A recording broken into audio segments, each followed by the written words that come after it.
Tonight, a controversial bar in University City has just gotten its liquor license revoked. It's all part of the effort to push the nearly topless bar Social House out of its spot on the Del Mar Loop. News 4's Courtney Bryant was at that meeting and is now learning a church is now joining the fight against this bar. She's live with the Bonrito Street Fleet. Courtney? Steve, these aren't the first efforts to try and shut the Social House down, and they probably won't be the last. Just this morning, city leaders went to a judge to try and get a temporary restraining order to stop Social House from operating. It's not clear what will happen with that effort, but what is clear after this meeting tonight, if city leaders can't force this bar to shut down, they'll certainly try to dry it up. We have a motion and a second. University City Council members voted unanimously Monday night. Mr. Jennings. To revoke the liquor license the Social House 2 is currently using to serve alcohol. The former Market Pub House opened Friday as the Social House 2, featuring something the original restaurant did not. Topless waitresses not wearing much more than pasties, underwear, and body paint. They don't have a commercial occupancy permit.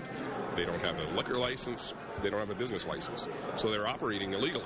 And they've been operating illegally since they opened. Attorneys for the Social House are currently unavailable for comment, but previously argued the business does have a right to operate under previous licenses held by the Market Pub House.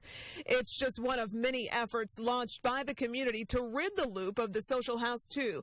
Efforts like one launched by Trinity Presbyterian Church, located not far from the loop on Washington Avenue. The church filed a complaint Monday morning with U-City Police, arguing on a Missouri law statute they believe the bar is a sexually oriented business located too close to their place of worship. The church also tells News 4 it's not a moral fight. The Social House is simply bad for the loop. I'm against it, yes.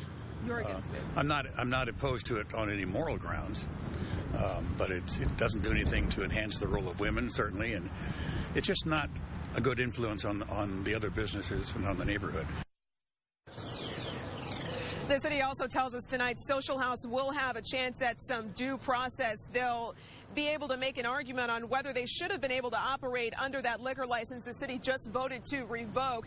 Meanwhile, the city manager tells me every day that this bar is operating, it's violating at least 3 municipal city codes, and for each one they will be fined at least $1,000 a day. We're live in University City tonight. Courtney Bryant, News 4.